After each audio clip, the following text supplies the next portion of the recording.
Hello, today we will be making a simple kimchi fried rice. So our ingredients are, this is half of the spam, this one, and you just slice it into cubes. And then we have, I think this is 1 cup of kimchi there, and then half slice of onions, and you can slice it like dice, this one. And then we have 2 eggs here, and then we have mild samjang. You can add as much as you want. And of course, we need sesame seeds here. And the main ingredients is, we have, I think this is 2.5 cups of rice. Okay. There's our ingredients. First step is we have to heat up po natin yung pan. And then, pag mainit na yung pan, add po tayo ng konting oil. Pwede na po nating ilagay yung 2 eggs.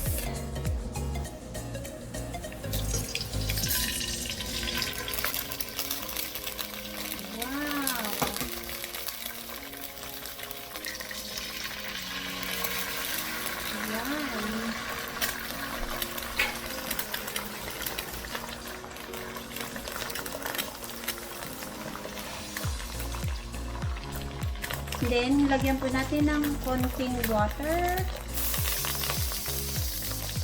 And then, takpan po natin.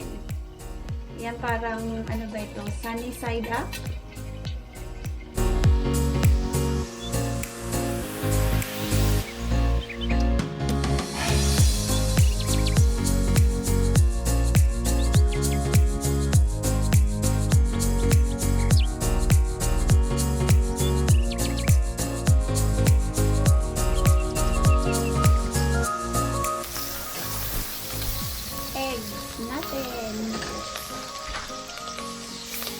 Egg is ready. Ayan, iset aside po muna natin yung ating egg. Okay, next step. Let's add a little bit of oil.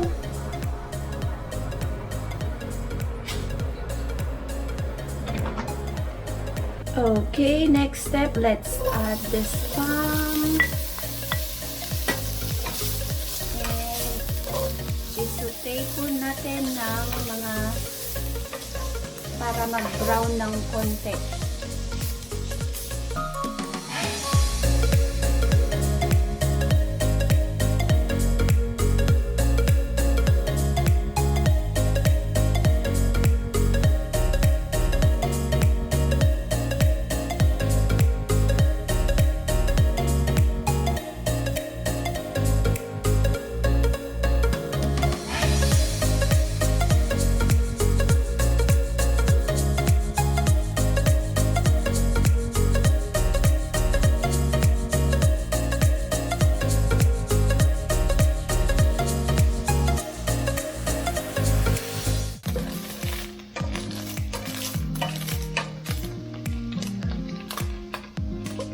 Ayan, i-set aside po natin yung spam.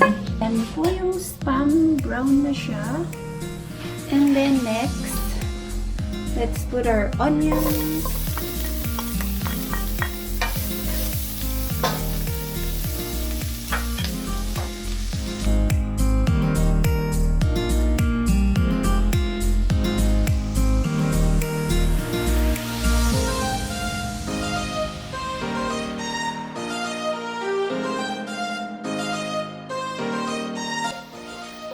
Saute your onions like maybe 3 to 5 minutes. Onions is brown.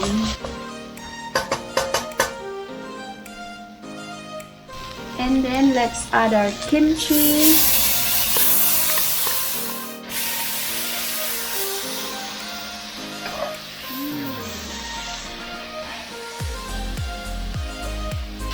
Maybe saute for 3 to 5 minutes.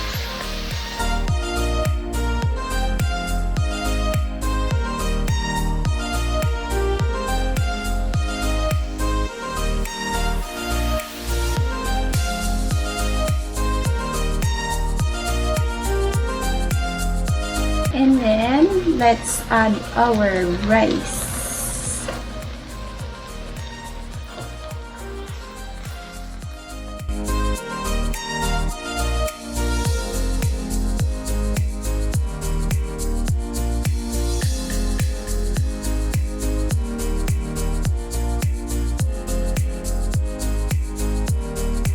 Then we'll add our samjang. So we'll just be adding 1 tablespoon.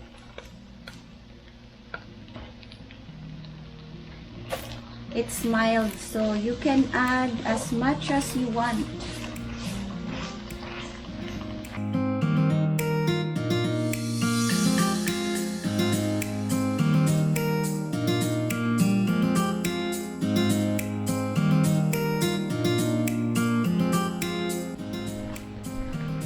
And then let's add sesame oil.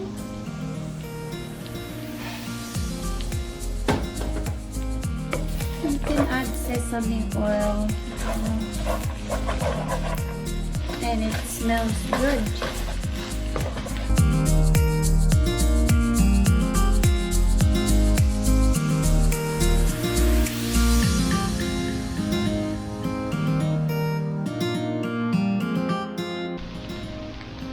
And then let's add our fried spam.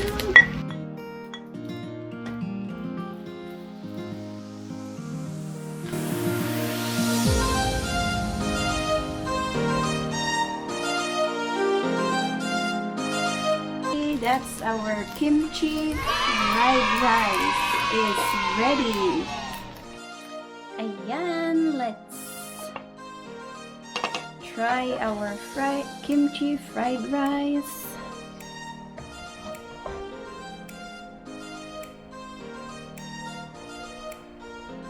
Ayan, let's add egg on top.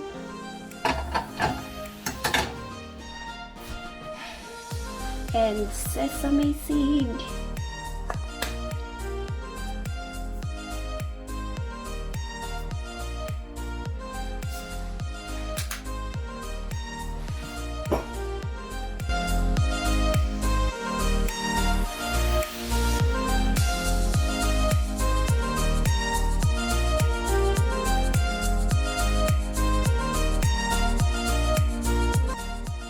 Ayan, you can also add sesame seed here.